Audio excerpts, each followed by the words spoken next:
I didn't tell anyone when my hearing came back. Not my doctor, not my neighbors, not even my son. For 2 months, the world had been muffled, like everything was happening underwater.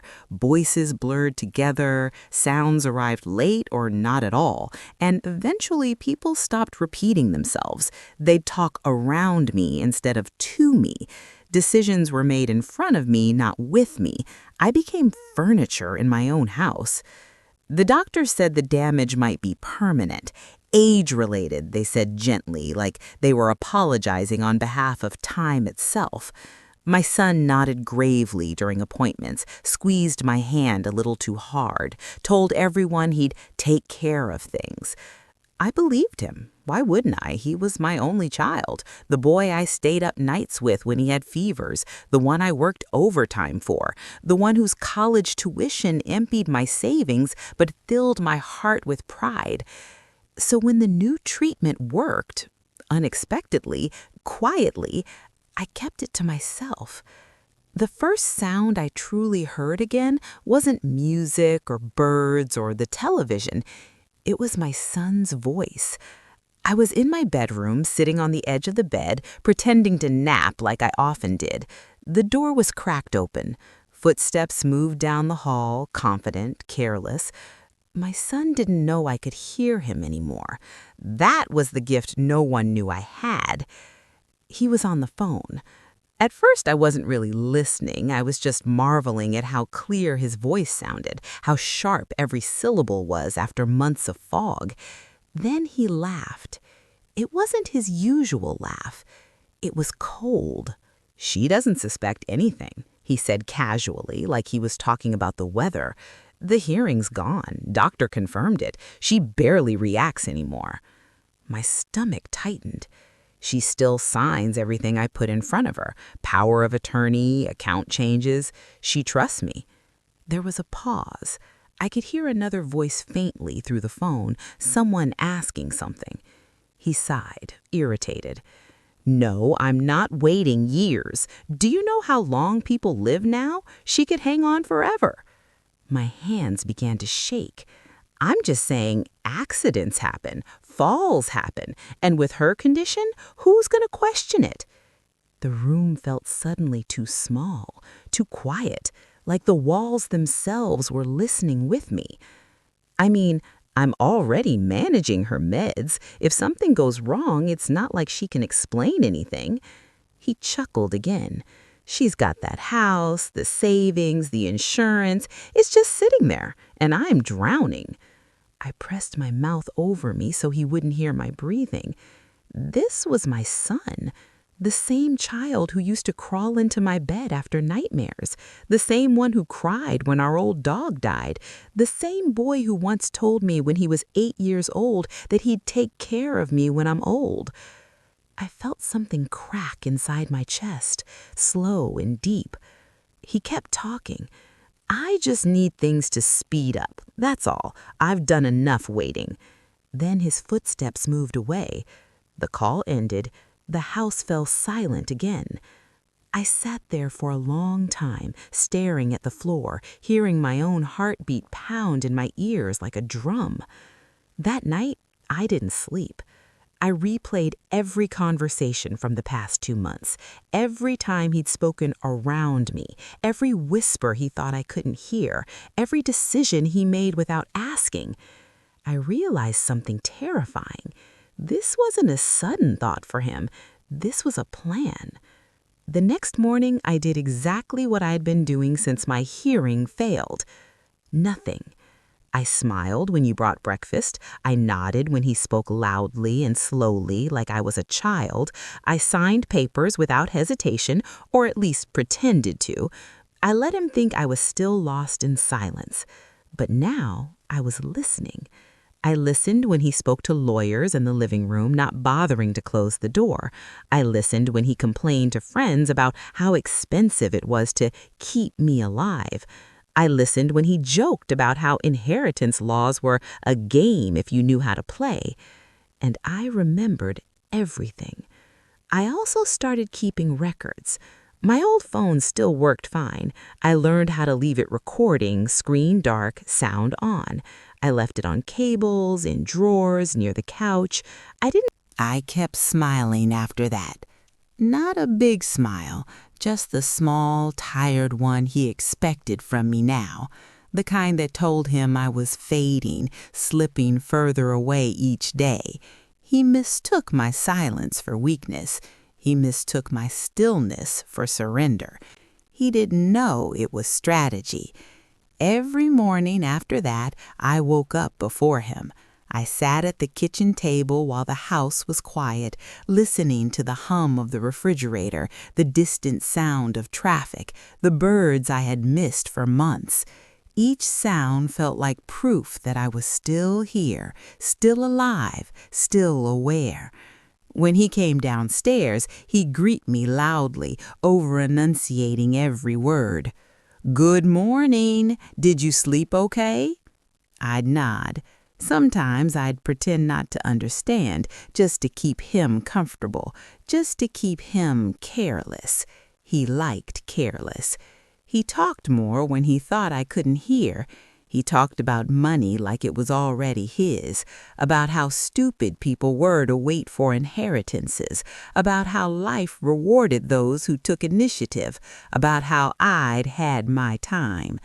Once he stood right behind my chair and said into his phone, "I swear, she doesn't even know what day it is anymore." I knew exactly what day it was. It was the day I decided how this would end. The lawyer helped me plan everything quietly.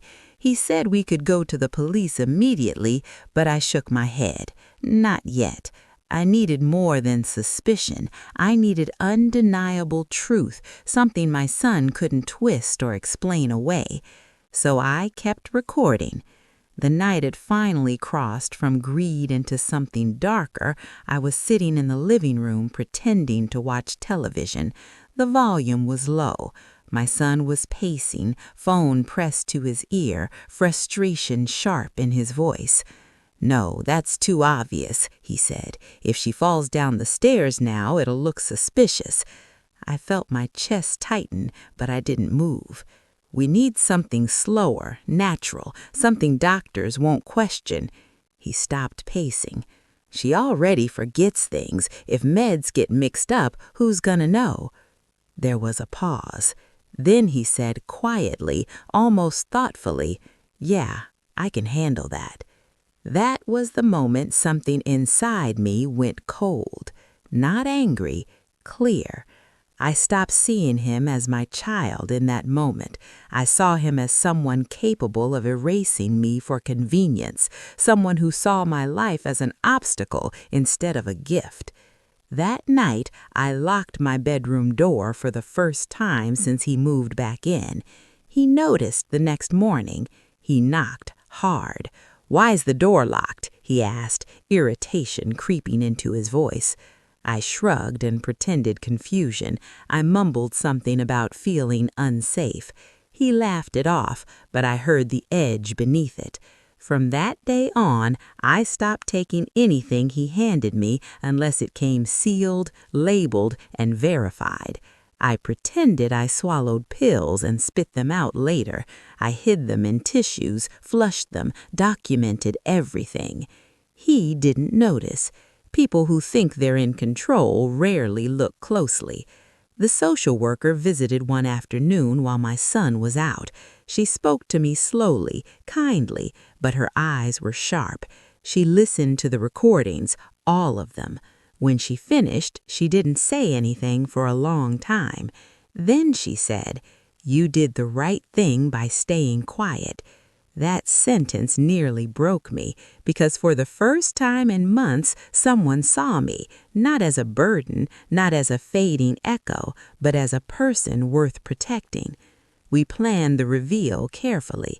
It had to be somewhere public, somewhere my son felt powerful, somewhere he'd be comfortable enough to speak freely. We chose the family dinner. He loved those, loved the attention, loved being seen as the devoted son who gave up everything to care for his aging parent. He invited relatives, old friends, even his coworkers. He wanted an audience. I let him. The night of the dinner, I wore a blue sweater I hadn't touched in months. I brushed my hair slowly. I looked at myself in the mirror and barely. After they took him away, the house felt different. Not quieter, just honest. For the first time in a long while, there was no performance echoing through the rooms, no exaggerated sighs, no loud, slow words spoken for an audience he thought I couldn't hear, just the natural sounds of a place returning to itself. People lingered after the police left. Relatives who hadn't called in years suddenly wanted to talk. Old friends avoided my eyes, shame softening their faces. Some apologized for believing him, others for not paying attention at all. I accepted none of it and all of it at the same time. Grief is strange like that. It doesn't always come from loss. Sometimes it comes from clarity. I didn't stay long. The social worker took me home that night to a small, quiet apartment I'd prepared weeks earlier. My son didn't know about it. No one did. It was modest, safe, mine. The first night there, I slept with the windows open. I listened to the city breathe.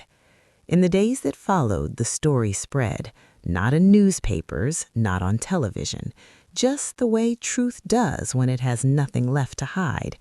Calls came in waves, some from people who cared, some from people who only cared once there was drama. I didn't answer most of them. The lawyer handled everything, the recordings, the documents, the revoked authority. The case was airtight. There was no spinning it, no blaming stress, no claiming misunderstanding. Intent has a sound, and mine had recorded it. Weeks passed. I started walking again, slowly at first, then farther.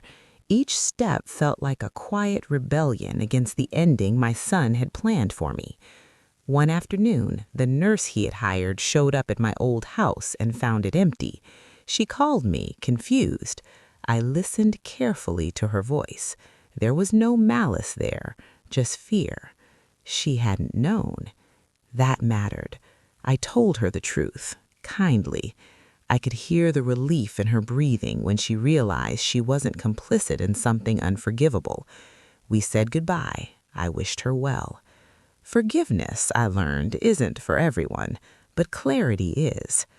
A month later, I visited my son, not because I owed him anything, because I wanted to hear him. The room smelled like disinfectant and regret. He looked smaller, older. The arrogance that once filled his voice had collapsed into something thin and brittle. He started talking the moment he saw me. "I didn't mean it," he said quickly. "I was just venting. People say things, you know that." I said nothing. "I was stressed. You don't understand how hard it was, watching you fade, feeling trapped." I listened. Then I spoke. "I heard you when you said you could handle mixing my medication." His mouth closed. "I heard you laugh about how long I might live." Silence. "I heard you decide I was already gone." His shoulders slumped. "I gave you everything I had, time, love, trust, and when you thought I couldn't hear, you told the truth." Tears fell then, real ones maybe, or maybe fear just learned how to cry. "I'm sorry," he whispered. I believed him, but belief doesn't undo intent. "I hope you learn something here, because I already have." I stood up. As I walked away, I felt lighter, not because I'd won, but because I'd survived. Now I tell this story for one reason, not to warn you about inheritance, not to make you fear your children, but to remind you of this. People reveal who they are when they think you can't hear them, and sometimes the greatest act of love you can give yourself is listening. I didn't go back to the courtroom after that. I didn't need to watch the verdict be spoken out loud. I had already heard the truth in my own living room months earlier when my son thought silence had claimed me. Life didn't suddenly become peaceful or easy. Healing never works like that. Some mornings I still wake up expecting to hear his footsteps in the hallway. Some nights I replay old memories, trying to find the moment where love quietly turned into calculation. But I no longer ask myself what I did wrong. That question used to haunt me. Now I ask a different one. What did I do right to survive? I learned how to listen without being seen. I learned how to stay calm when fear wanted to scream. I learned that age does not make you invisible. It just makes careless people forget you're watching. I sold the old house. Too many echoes lived there. I moved somewhere small, somewhere bright. I planted herbs on the windowsill. I learned to cook for one again, not as loneliness, but as choice. Sometimes people ask if I miss my son. I miss who I thought he was, but I don't miss the danger. The money is locked away now, set aside for things that matter: a scholarship fund, a clinic donation, quiet help given without names attached. It feels right that what he tried to take for himself will instead help strangers live longer, safer lives. As for me, I go to my appointments. I take my medication the right way. I walk slowly, deliberately, enjoying the sound of my own footsteps. I listen to music again. I listen to laughter in cafes. I listen to silence when I need it. And every night, before I sleep, I remind myself of the one thing that saved me. I listened. Not just with my ears, but with my instincts, with my memory, with my will to live. If there's anything I want you to take from this, it's this. Never assume someone is powerless just because they're quiet. Never speak carelessly in the presence of love. And never forget that survival sometimes begins with a sound you didn't expect to hear again. I got my hearing back after 2 months, and it gave me my life back.